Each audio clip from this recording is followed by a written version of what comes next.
ہمارے بزرگوں میں سے امام قاسم نانوتوی رحمہ اللہ گزرے. حضرت عبید اللہ سندھی صاحب رحمہ اللہ کا نام آپ نے سنا ہوگا. 25 سال اس ملک کی آزادی کے لیے بیرون ملک روس اور افغانستان میں در بدر پھرتے. اور یہ مولانا عبید اللہ سندھی رحمہ اللہ کو ایمان کیسے نصیب ہوا؟ اپنے اکابر اسلاف کے علوم کا حال دیکھو، اس کی برکات دیکھو. ہمارے بزرگوں میں ایک شاہ اسماعیل شہید رحمہ اللہ گزرے، آپ نے نام سنا ہوگا. ان کی چھوٹی سی کتاب ہے اردو زبان میں تقویۃ الایمان، چھوٹی سی کتاب، ایسا رسالہ سا ہے. آپ اگر رکھیں گے جیب میں بھی آ جائے گا. گاڑی میں سفر کریں گے تو گاڑی میں سفر کرتے کہ اس کو مکمل کر لیں گے. اور آج کسی کو مسلمان کرتے کرتے صدیاں کئی سال بیت جاتے ہیں، کئی دفعہ جانا پڑتا ہے. لیکن میرے اکابر کی معمولی کتابوں میں اللہ نے کتنی برکت رکھی تھی کہ عبید اللہ سندھی رحمہ اللہ عین جوانی میں جب شباب اپنے عروج پر ہوتا ہے ویسی شہوت غالب ہوتی ہے. اس وقت مسلمان بھی بدماش بنا ہوتا ہے، جے جگہ ایک سکھ، جے جگہ ایک غیر مسلم. لیکن اس چھوٹی سی کتاب کے اندر اللہ نے ایسی برکات اور توحید کے متعلق ایسے علوم لکھے کہ مولانا عبید اللہ سندھی رحمہ اللہ اس کتاب کا مطالعہ کیا. کتاب ختم ہوئی، ادھر دل کی دنیا بدلی اور آپ ایمان لے کر آ گئے. ایک چھوٹی سی کتاب کی برکات کا یہ حال ہے، تو بڑے علوم کی تراث کا کیا حال ہے.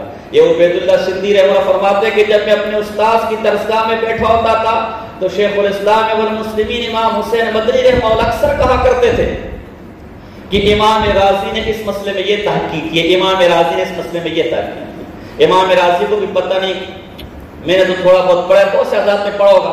جنہوں نے پڑھا ہے وہ ان کے مقام اور علم کو جانتے ہیں. میں نے ان کی تفسیر کبیر اٹھائی. تفسیر کبیر کے سورہ فاتحہ کی تفسیر میں انہوں نے لکھا ہے کہ میں نے ایک جگہ بیان کیا کہ اللہ نے سورہ فاتحہ کی تفسیر میں 30,000 علوم ذکر کی. 30,000. تو میں دیکھنے لگا کہ جب 30,000 سورہ فاتحہ کے علوم ہے تو انہوں نے تفسیر کیسے لکھی ہوگی. آپ یقین جانیں میں دورہ حدیث کی درسگاہ میں بیٹھا، خود بھی دورہ حدیث اللہ استاد الرحمانیہ کے اندر مسلم میرے ذمہ ہے. آپ یقین جانیں کہ میں نے جب تفسیر کبیر کا مطالعہ کیا تو اعوذ باللہ اور بسم اللہ ان دو چھوٹی سی آیات کے اندر اس آدمی نے علم کلام، اصول علم کلام، حدیث، اصول حدیث، فقہ، اصول فقہ، تصوف، 6 علوم کی مبادیات کو بیان کر دیا. میں نے اپنے ایک شاگرد کو کہا کہ کوئی اللہ کا بندہ کوشش کرے اور اس چیز کو ذرا تفسیر کے ساتھ جمع کرے. صرف اعوذ باللہ اور بسملہ کی جو تفسیر اس نے لکھی ہے اس پر 4 جلد تیار ہو سکتی ہے. یہ امام راضی رحمہ اللہ تاسیس التقدیس ان کی کتاب اٹھاؤ، علم کلام پر دیگر کتابیں اٹھاؤ، حل کرتے کرتے آدمی پریشان ہو جاتا ہے.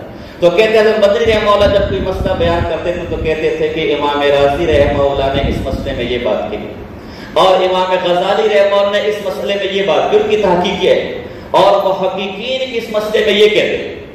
تو ہمیں ایک تعجب ہوتا تھا کہ محققین کون ہوں گے جن کو حضرت استاذی امام راضی رحمہ اللہ اور امام غزالی رحمہ اللہ کے مقابلے میں پیش کر رہے ہیں.